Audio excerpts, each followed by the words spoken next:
Hey everybody, welcome back to ECGC.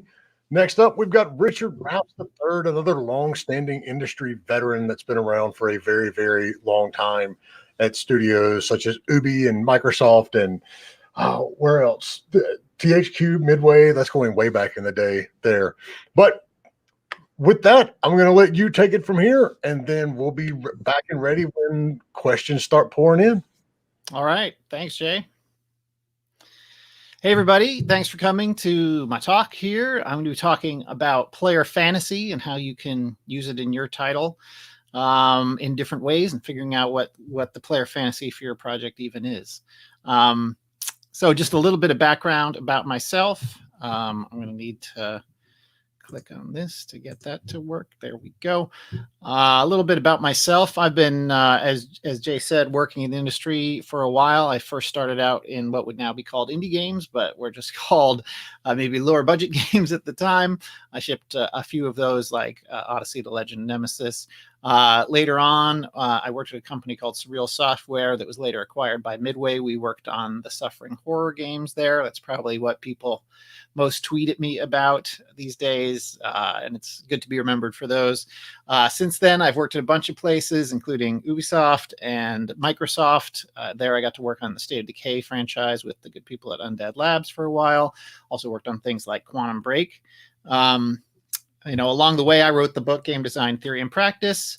And most recently, I shipped an indie game again, The Church in the Darkness, which is a sort of top-down experimental narrative game set inside a religious cult in the 1970s. And most recently, I have joined the studio Farbridge as their studio creative director, and we're working on some new cool dark games there. For this talk, I just want to talk a little bit at the beginning about what players want. Why do players come to games in the first place? I think there's a variety of reasons. Thanks again to Steve Ogden, who did these illustrations originally in my book, Game Design Theory and Practice. But there's a bunch of reasons that players might want to play a game. Some of the basic ones, like players want a challenge of some kind. Players want some obstacle to overcome. They just want something that's going to push them a little more than like just watching TV or something like that. Could be something like a puzzle to solve, could be a system to try to understand, a song to perfect in Guitar Hero or Rock Band. So all different types of challenges. Sometimes players come to games for that.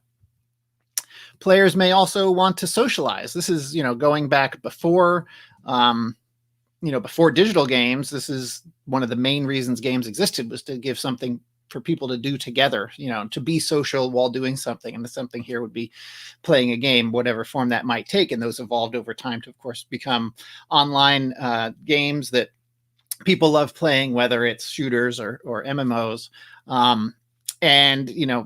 This is a place where people can get really strong bonds together, and so much so that they might even get married.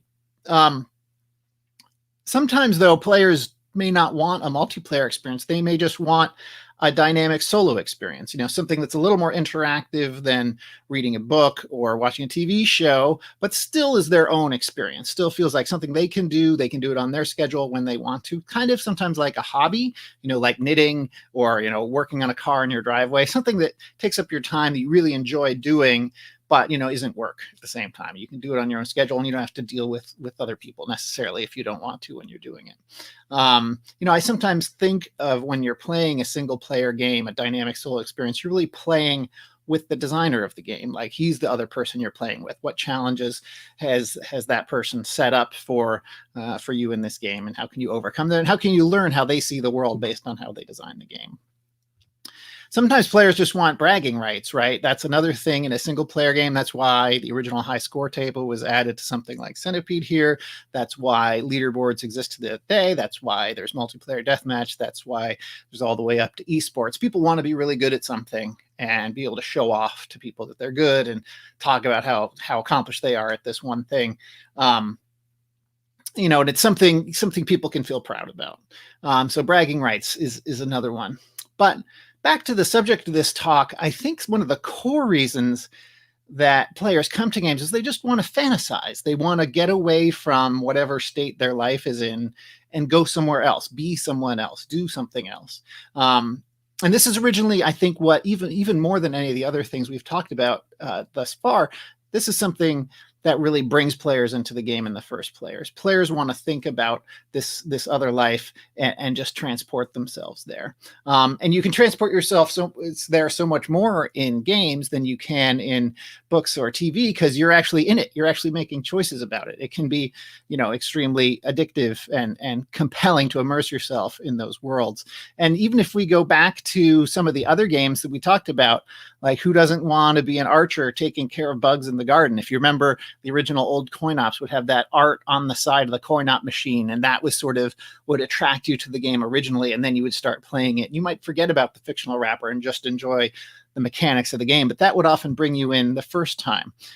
Same thing with, getting your own farm to run, getting to choose which crops you plant and what people you talk to while you're there. That can be a fantasy. Or again, getting a chance to marry an elf or something. Or being in a rock band. These are all what I would call player fantasies. And they give you the promise of something to do, and it's a powerful thing for you to immerse yourself in this world. So there's a number of there are like very specific fantasies tied to those games I just talked about, but there's also sort of a layer of abstraction up. We can talk of different types of player fantasy. So I'm going to give you some examples of those, and you can think of for your own titles which one of these might be the closest match for what you're working on and what you want to do with the game. So now one of the most common ones is the power fantasy. This is, prevalent in everything from, every shooter you play is often like, you're the best guy on the battlefield. You're the most accomplished sniper, whatever it is. Like in this shot from Halo 3, you're using this amazingly big rocket to take down that scarab and to save the world or save the planet or whatever it is. And you're this amazing person who's so powerful that only you can do this. But lots of other games use power fantasy too, like Civilization. Here, you're saying, well, I'm going to get to put the cities where I want. I'm going to build the roads like I want. I'm going to go with the tech tree how I want. I'm going to get to choose, if I could run the world, this is what I would do. So that's very powerful too. And you're sort of like almost at a god level of power. You have more power than an actual ruler of a civilization would have. And that's part of the appeal of these things, is being fully sucked into this world through this fantasy of having power. This can happen sort of just as a wrapper for other games, like Grindstone is a recent good example. It's basically a simple matching colors game where you're tracing out these patterns, trying to get combos, that sort of thing. Very good mechanics, but also they wrapped it in this fiction of being a berserker who's like killing all of these things as you're going along from thing to thing to thing and creating these insane chains. It feels very satisfying to do it. And it's a great way to bring you into the game before you realize, wow, the way the mechanics work in this are very compelling, because you kind of need something to get people in to start. And I'll talk about that a little bit more later. Scott McLeod, I had the good fortune to work with him at a workshop once, and he told me when we were talking, it's like, well, you guys do power fantasy so much better than we ever did. And Scott McLeod is famous for writing Understanding Comics. I recommend everybody should read that book if you haven't already. And he was someone who had been in the comic scene and was thinking of how the comics, from the 60s onward, or even before that, North American comics, that is, were all power fantasies. They were all these superhero things that would appeal to a certain demographic who would be really into seeing these very powerful characters solve problems and be amazing, often in ways that these people who were reading them were not necessarily, they might be kids or something who didn't feel very powerful at all. They could live vicariously through these comic books. Video games come along, and we're able to deliver that same power fantasy, but at a much higher level, because you're actually doing it. Again, you're not just living through the pages of the comic book. You're able to become that superhero if you want. And as a result, video games sort of supplanted comic books as the popular pastime among teenagers, and has led us to where we are today. Another type of fantasy, I do want to talk about several more here.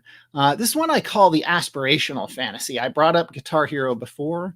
For this one, think about, I want to be a rock star. That's not necessarily power. I mean, there is some power to it, but it's more just, I want to be this very cool people. I want the crowd to cheer for me. I want to pull off this amazing solo in the song. I want to feel like a rock star, right? It's a great thing that many people aspired to.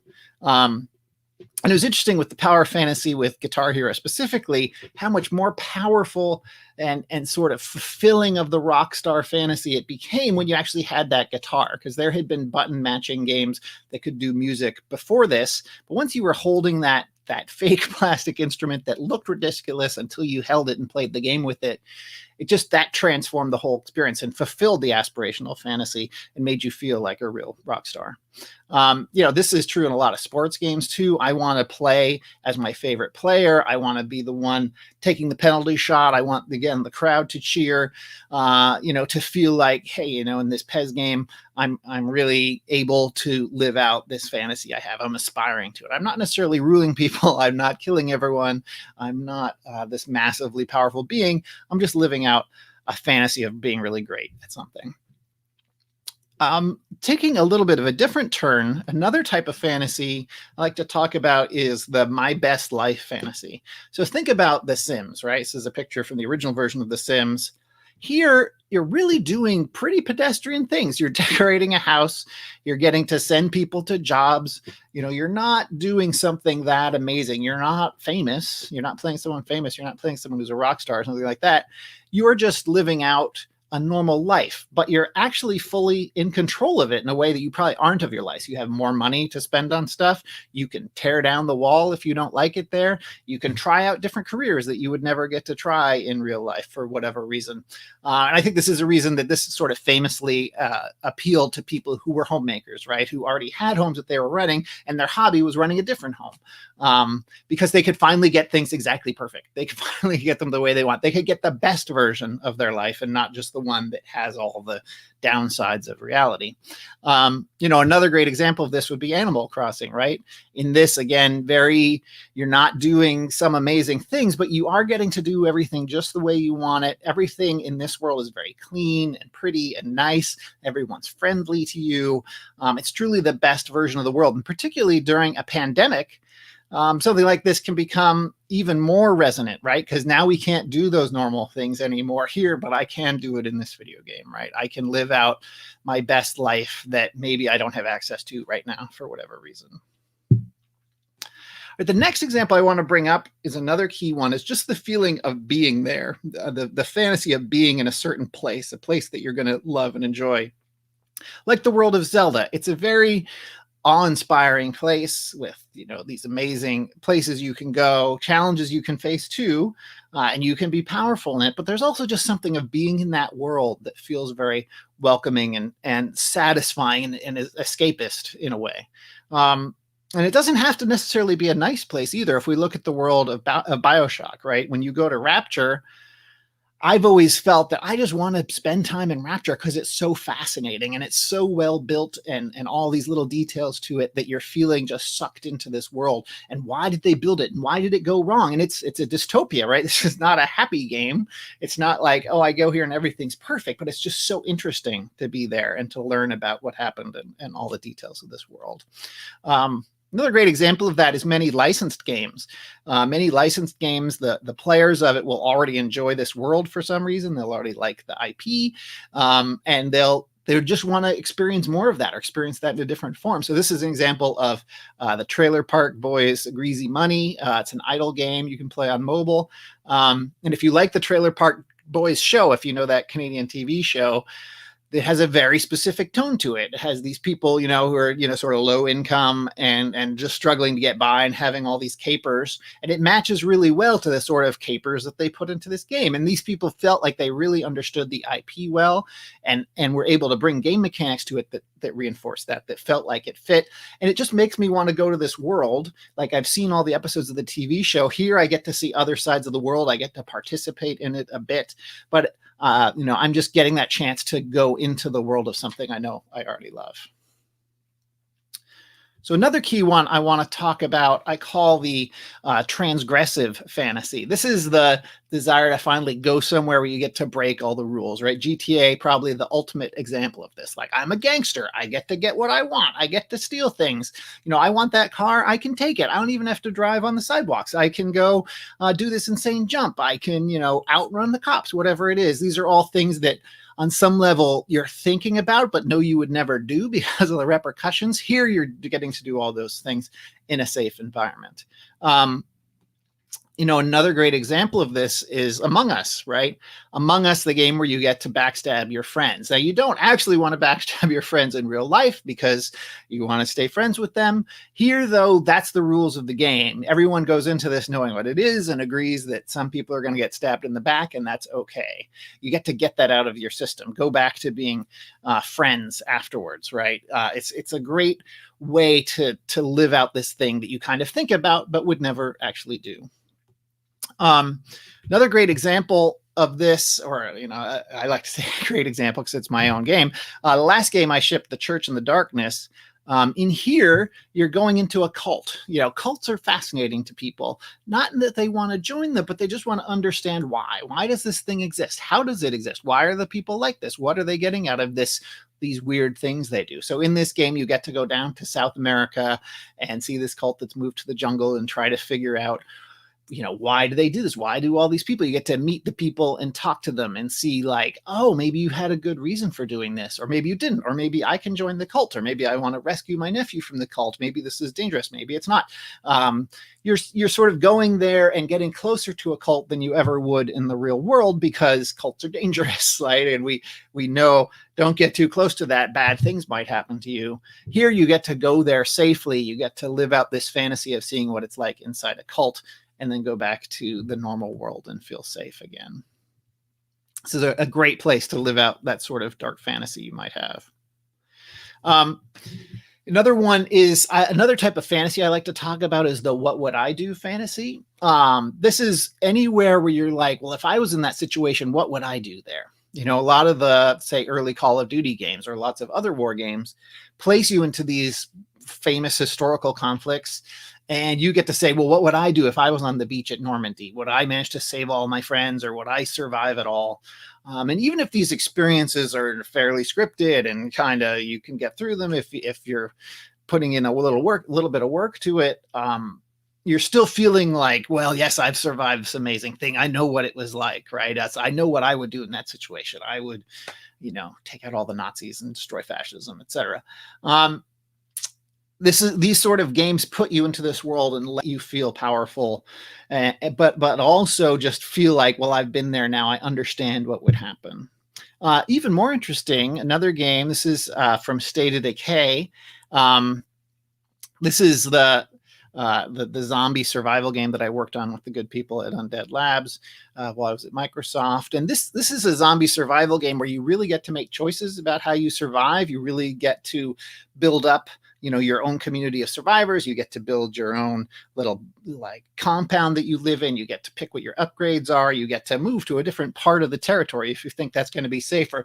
I've long thought that the reason the zombie genre is so popular because it's like a societal reset. It's like, I'm frustrated by my boss and corruption in politicians and, corruption on Wall Street, whatever it is. In the zombie apocalypse, none of this will matter anymore. All these people are going to be the first to die. And me, I have all these survival skills. I'm smart. I'm going to be able to apply those to this place. And I'm going to outlive everybody. I'm going to have my own little place and it's going to be okay. And in State of Decay, the team really tried to deliver that fantasy of like, well, what are the choices you would make? How would you decide to survive in this new world? Who would you put on your team? Who would you choose? Would you kick people out who were in trouble? Or would you try to accommodate everyone and keep them all alive?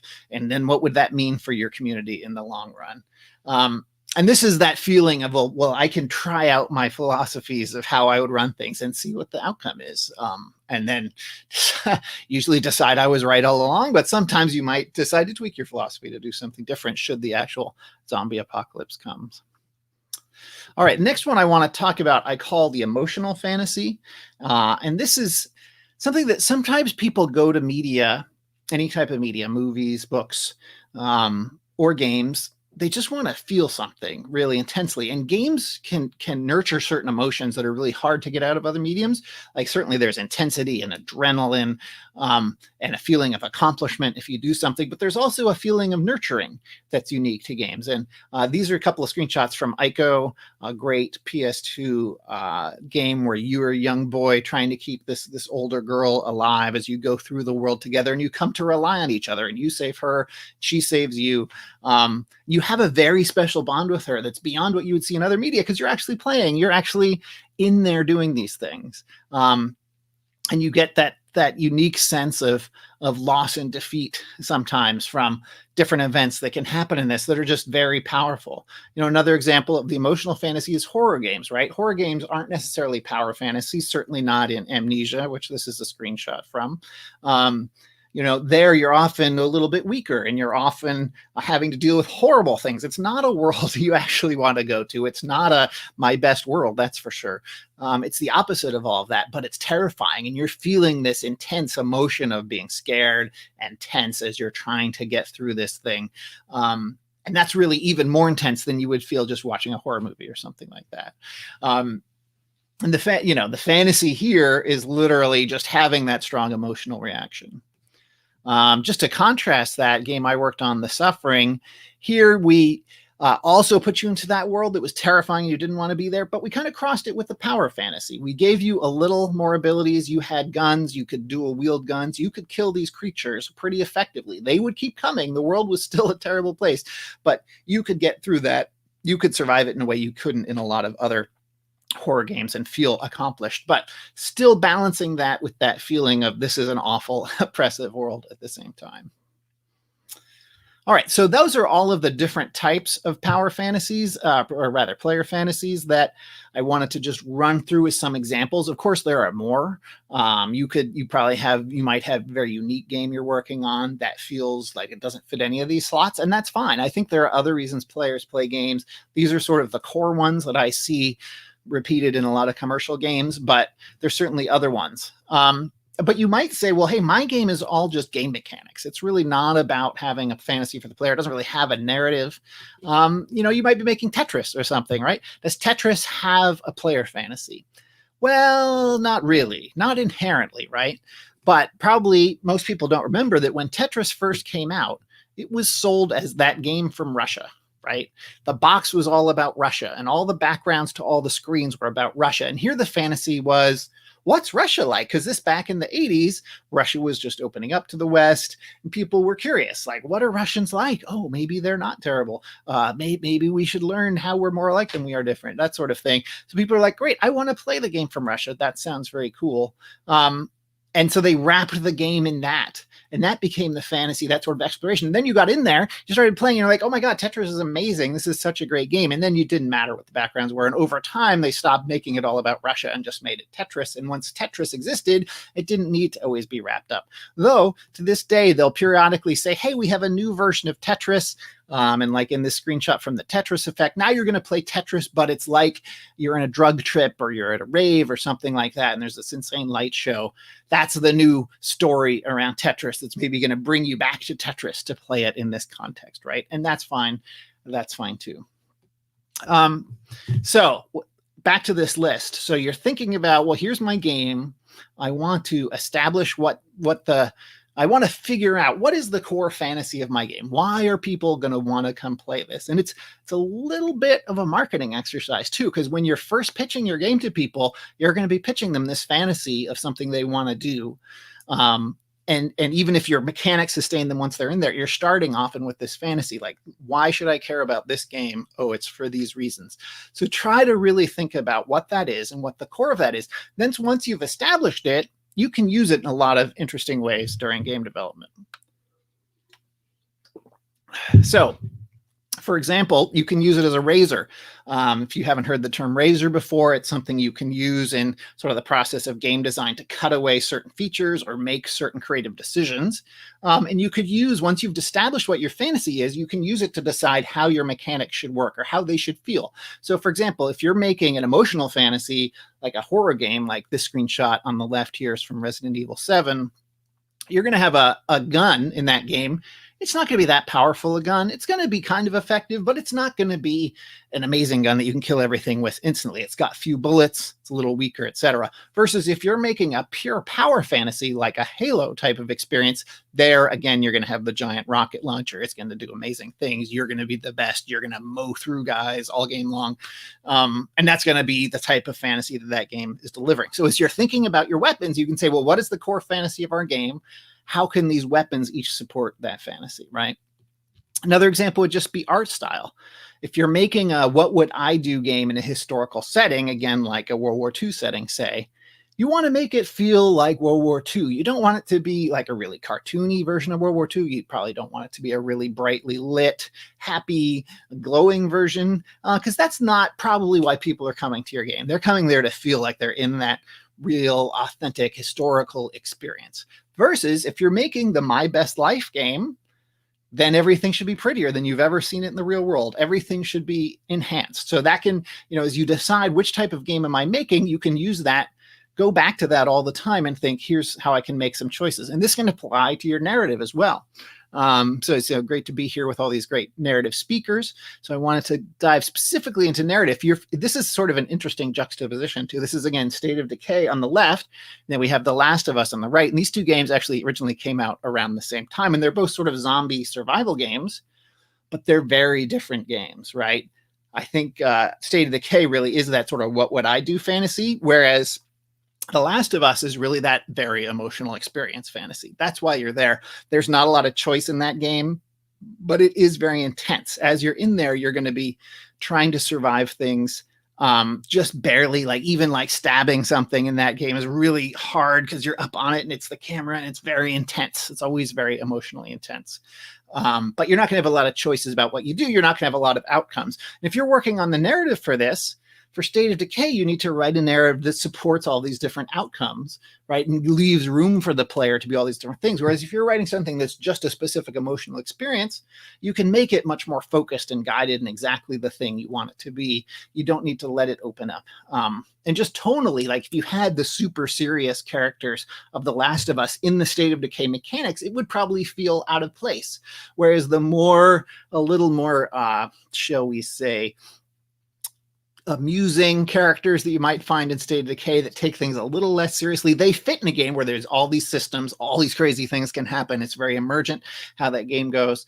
So that really fits. Again, narratively, if you think of the transgressive fantasy, right? If you're making a game where it's all about breaking the rules and doing these things, don't make your story about being a cop, right? You want to, because cops, well, ideally, cops are not supposed to be breaking the rules all the time. Obviously, that doesn't always work out that way.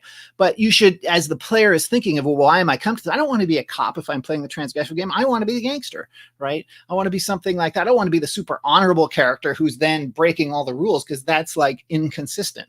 So for, another example, like when you're playing, but when you're playing something like Zelda, which is also an open world game, is mechanically sort of similar to GTA in a lot of ways, because they both let you go in all these different directions, do all these different things, both very open world.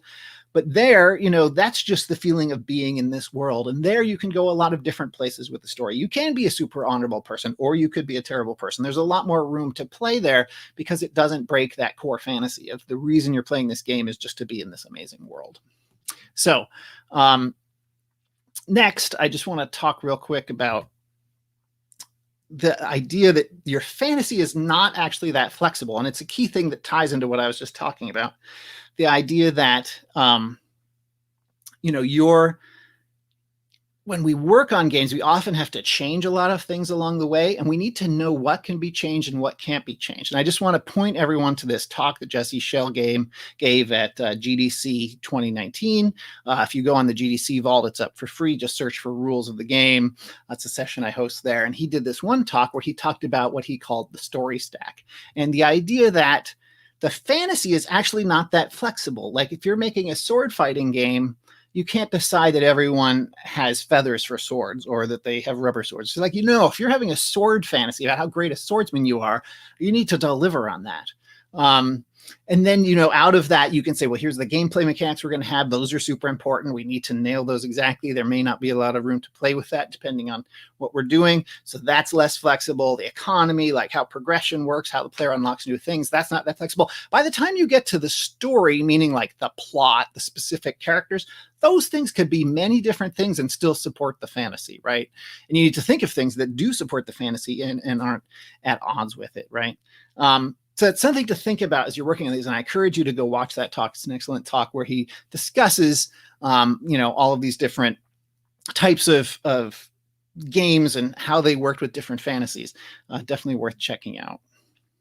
Another thing that's important to think about is when you are licensing an IP, or you're working in someone else's world, or you're working on a sequel to a game, you need to be thinking about, what are the core things that people really love about this? What is the fantasy that this is delivering? So I can make sure that whatever my licensed game, I'm hitting those key things as well. So for example, in the Fast and the Furious, not something necessarily known for its amazing narrative, but it does have this core fantasy. And you might think, if you're not a fan of the franchise, that it's just about the cars and the insane stunts and that sort of stuff. And it is about that, but it's also about this family concept that every movie has, that all of these characters have come from these different backgrounds and have all come together to do these missions and sort of be the criminals with the heart of gold that they all are.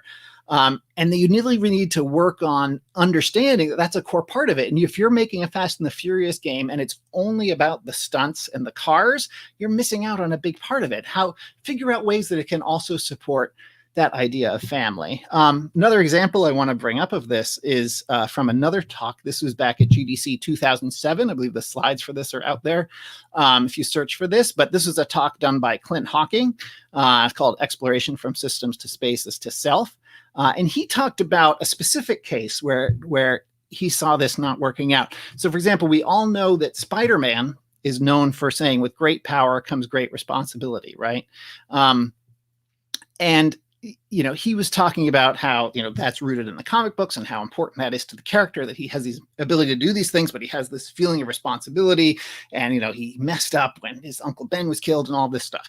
So he thought, well, of course, if you're making this great Spider-Man game, you should totally do that. But it turns out in the Spider-Man game, again, this is the Spider-Man game from back then. So this is like PS1 era. The game is amazing, plays great web swinging, all of that. But it's only about the power part. There's no sense of responsibility to it. Spider-Man's just knocking over anybody he wants. He doesn't care about innocent people, that sort of thing. And he talks about that. He said, what makes Spider-Man an icon is that sense of responsibility. So that would pretty much have to be in the game, right? Well, it's not. I want to have a Spider-Man game that allows me to explore my relationship with responsibility as well. So something to think about. If you, I have not yet played the new Spider-Man game that just came out. Maybe they've done a lot more with responsibility. I hope to check that out soon and find out. Maybe you can let me know in the questions afterwards.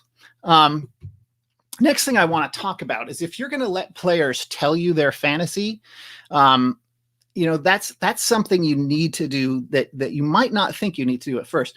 So let's think of it like this. There's, you'll go on making your game for a while, and at some point you're going to put it in front of players. You're going to kind of make a promise to them of like, hey, do you want to check out my game? It's about this. And usually that entails the player fantasy in some way. If they then start playing your game, they're going to have very strong opinions about whether you're living up to that. And they're going to tell you right away, particularly if you're open to, let them know that you're open to getting this feedback. They're going to let you know that they don't feel like this is living up to the fantasy that you promised in a way, that people have. And this happened famously again in The Sims. I'm going to use this as an example again. The Sims was originally just about building the house. Like before it had shipped, long before it had shipped, all you did was build the house part, and then people would come live in it and they would react to your architecture and how you laid it out and what you set up for them. Sort of like SimCity, where you build the city and then people like it or don't, and that sort of affects, whether you get, whether the people like you or not, and your sort of long-term success in the game. Here it was very similar, but people came into this expecting sort of a dollhouse type of fantasy, and they're like, what, I don't get to control the people too? No, when I play Dollhouse, I get to not only lay out the walls and where everything is, I also get to move the people around and put them into relationships and give them jobs and all of this stuff that became really core to The Sims. So the team fortunately was wise enough to see this feedback and say, oh my God, we really need to let you control the people. This is super important to how people are going to want to play this game. And they changed substantially their direction and let you control the people. And obviously it then went on to become one of the biggest successes, most successful franchises of all time. So last point I want to make too, something you can do with your player fantasy is think about whenever you're adding onto your game, if you're making microtransactions or you're making a DLC, go back to that player fantasy again. Think, why are people playing this? How can we make this thing we want them to spend more money on live up to that fantasy again? So in Last of Us, again, that's emotional fantasy. They could have made, a big DLC that was all about more monsters or new guns or things like that. And they did some of that as well. But they also delivered, particularly in the Left Behind DLC, an extension of the emotional story and like going into Ellie's world a little bit more than you had gone into it before. Obviously, this was before the second game. And if you go look up like most beloved DLC of all time for narrative games, this is always on those lists, right? That it's always delivered more of this. It showed an extra side to her personality and also a very intense emotional experience that lived up to the original game. So think about it. You never really stop thinking about it as you're supporting your game after it ships. Go back to that player fantasy. Why do people care about this game? And so that's it. So just to recap again, you want to establish your player fantasy. You want to think about, what are the core reasons people want to play this game? What are the promises we're making them as developers? And then use it to drive your choices. Use it as a razor to decide, what fantasy people want to live out. You want to remember that, and how can our game mechanics support that? Use it as a razor to cut away things that don't work and keep the things that do support that. Remember that fantasy is less flexible.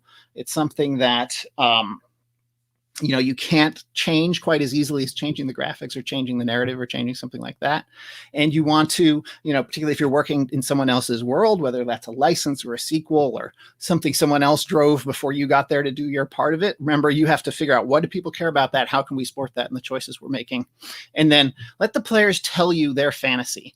When you're going into play testing, they're going to let you know, is this living up to the fantasy or not? And what can we do to pivot even more in that direction? I hate that word pivot, but just think of like, how can we adjust what we're making to support what the player is really expecting out of this? And then just keep thinking of that as you support the game after you ship. So with that, that's it. Thanks very much for coming and listening. I guess we will see if we have some questions. Hey there. How's it going, Richard? All right. Let me pull up some questions here from Jennifer Winter. Would Dead by Daylight fall under transgressive fantasy or power fantasy? Dead by Daylight, was that the game she said? Yep. Yeah. I think that's a combination of both as well. It sort of depends like how good you are at the game, I guess, too. I wouldn't say it kind of combines that competition part too. And those are usually inherently power fantasies and stuff because there's a winning and losing, but there's also just thinking about, it is a dark place that you don't necessarily want to go. So you're going to get that intensely emotional, terrifying experience out of it with a bit of the power fantasy in it, but probably the emotional fantasy is winning out for that one. All right, here we go. What would you say is the difference between fantasy and sci-fi, since both seem pretty close to one another? What is the diff? Well, what would you say is the difference? I mean, that's a sort of independent of. So when I say fantasy, I guess maybe there was a misunderstanding here. When I say fantasy, I don't mean sword and sorcery and hobbits and trolls. I just mean a fantasy of like something people aspire to. So I think what I've said here applies equally to fantasy or sci-fi settings. All right, let's see. Oh, here's another one from Jennifer. Are these fantasy archetypes exclusive, or can a game hit multiple archetypes at the same time? Yeah, I think they definitely can hit multiple archetypes at the same time.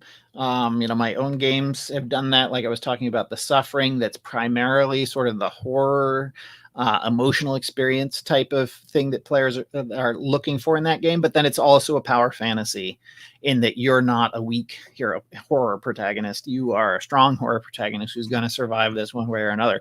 And you usually need to decide which one is dominant so you can focus on that more. So you can think of, what are players most going to care about? Why are they coming to this the most? I need to definitely support that. And then you can pull from other fantasies to sort of be secondary and bring nuance and uniqueness to that. Okay, there was an interesting comment here. Lucas Game said, I don't think there are many games that are particularly Christian except like a VeggieTale game or something. Is there a VeggieTales game? I actually was a beta tester for a game in the 90s. I'm not showing my age. That was called Catechumen, and it was actually made in Oregon, and it was like a first-person shooter, but instead of killing people, you saved them. Oh, there you go. All right, so here, Nick Sidorovich asked, who was the author you mentioned from the GD talk? Yeah, so there were 2 GDC talks I mentioned in there. One is Jesse Schell. He's SCHELL. And he wrote a game design book, which is also good, in addition to my game design book. But he did a talk at GDC. His talks are always excellent. The other one was Clint Hawking, also an excellent speaker. Hasn't spoken as much recently, but they're both looking up their talks. And specifically, the talk that I mentioned was Jesse Schell's was in Rules of the Game for 2019, and I believe Clint Hawking's was From Systems to Spaces from Selves, which was like GDC 2007, I think. Okay, well, here's an interesting question. Do you prefer fulcrums to pivots?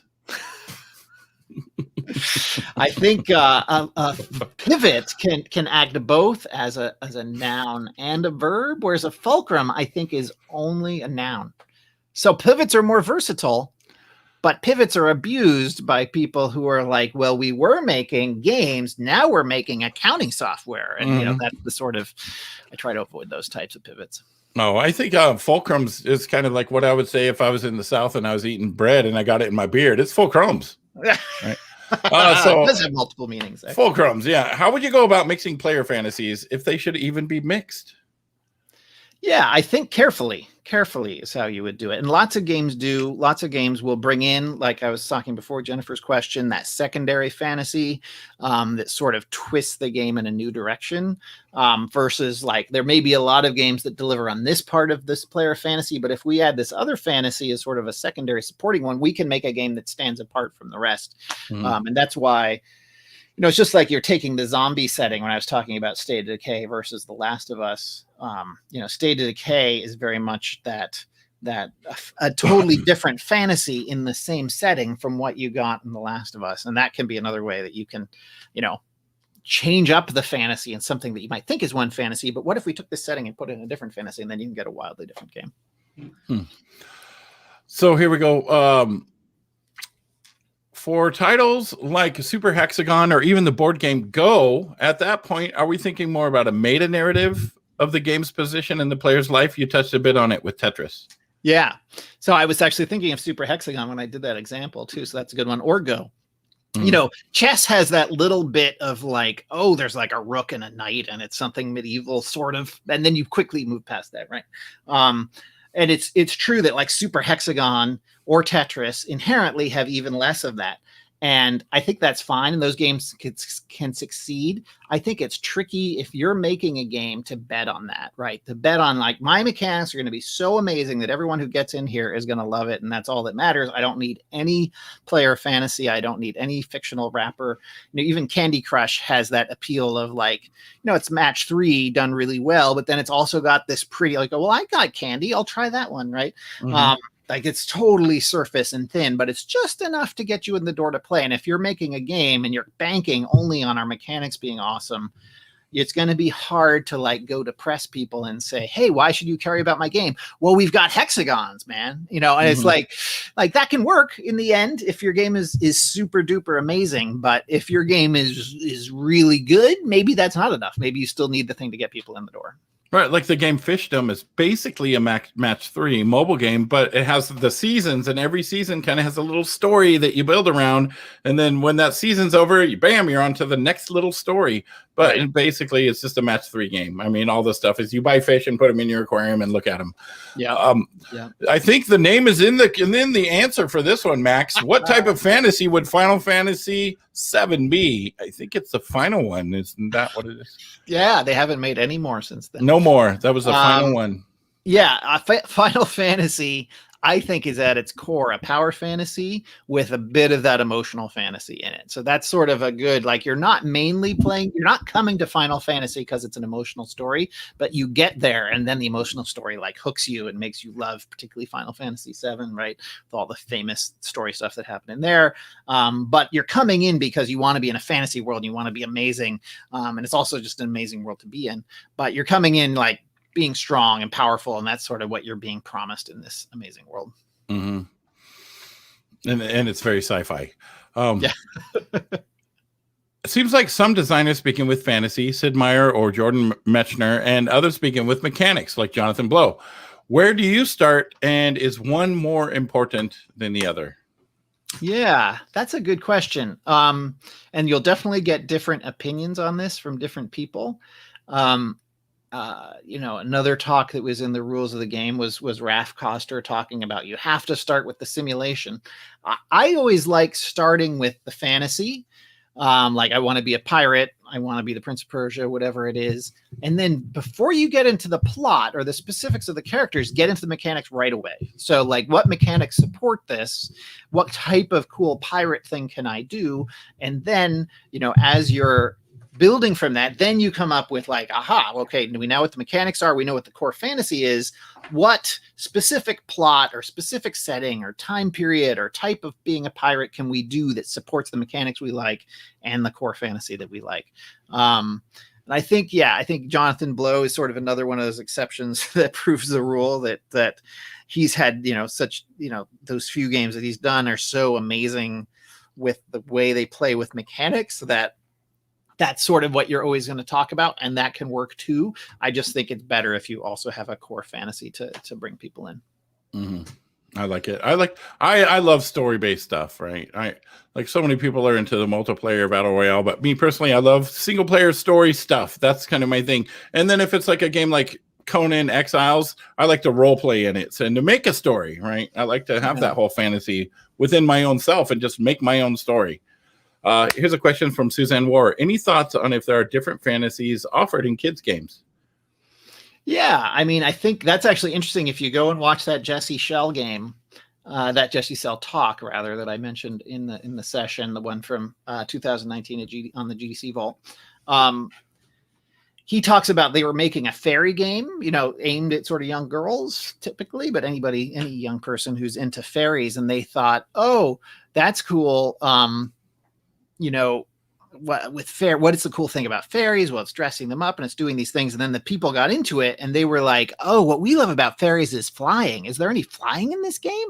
And they're like, no, because they had made all the flying happen in the cutscenes and not in the actual gameplay. And then the audience of mostly girls was very disappointed, and they ended up changing their game to make sure that you flew all the time in the game and that there was no landing ever. You were just always in the air, and that sort of changed it. So I think the fantasies, the same type of fantasies apply that I talked about here. Maybe kids are less into the super emotional fantasies, but a lot of the other ones you'll still see that, like, I just want to go to a special world. I just want to, have a best version of a life. Some of those fantasies, like in The Sims, will be a little different because kids don't yet own their own house, aren't yet responsible for their own furniture and their own career. So all of that seems like amazing, like adult play to them. And that means they're coming at that game for a different reason. And that's sort of not my best life yet. That's like more of an aspirational fantasy for them. So I think with kids, you'll get a lot of those aspirational fantasies. You'll still get the power fantasy, and some of the other ones as well. But I think in general, the fantasies apply to most different age groups. That's interesting. So the flying was the thing. It's kind of like, that would mean Fortnite is a fantasy because there's no jumping in war, and that's what you do all in Fortnite, right? Right. There's no jumping. Okay. I Eat Rainbows asks, is there any limitations to what you can depict in a transgressive fantasy? For example, in some games, there's the allusion to violent acts without showing it. Yeah. I think as a creator, everyone has to sort of pick what they're comfortable working on. I think it's, I'm not someone who wants to be prescriptive in what other people can do. I definitely think there's games that cross the line and I wish weren't out, but I don't tend to want to ban those things personally. But I think as a creator, you need to think of, when people play this and have this reaction to it, are those the type of people I want as my fans, right? Ultimately, because you're going to meet these people at conventions, you're going to talk to them online, whatever it is, conventions, should we have those again someday? You're going to want to know, like, is this game sort of supporting a world I want to be in? And be careful about the choices you make, and not just be like, well, everyone's making something violent. I don't really like those, but I'm going to make one too. Usually that doesn't work out. Usually you can tell when someone's faking it. So make your own choices about how far you want to go with things, and be thoughtful about it too, and consult other people and show it to players early. And if you're dealing in a world you only know a little bit, do more research about it, meet some people who live in that world, or in that group or whatever it is, bring them in to look at it too, and listen to the feedback they give you, and see, like, am I going too far with this or not? Am I happy that these people are having this negative reaction to this, or do I want to try to make the game more open to everyone? Is that like along the lines of like This War of Mine? Have you played that? Yeah, sure. Where most people just try and save people, but I did a playthrough where I was just bad. Like I killed the priest, killed the old man. You know what I mean? And is that your first playthrough? Was it my first time? No, it wasn't my first playthrough. So that's the interesting thing with games like that. I've heard that the first time people play them, they do what they really want to do. And then on later playthroughs, they're like, well, what if I did the opposite of what I want to do? What would happen then? And then you go have your dark playthrough, or you're the one where you kill everybody or kill all the dogs or whatever horrible thing you do. I do it more opposite. It's like I feel guilty when I try and play a game the first time if I try and be bad. I'm like, oh.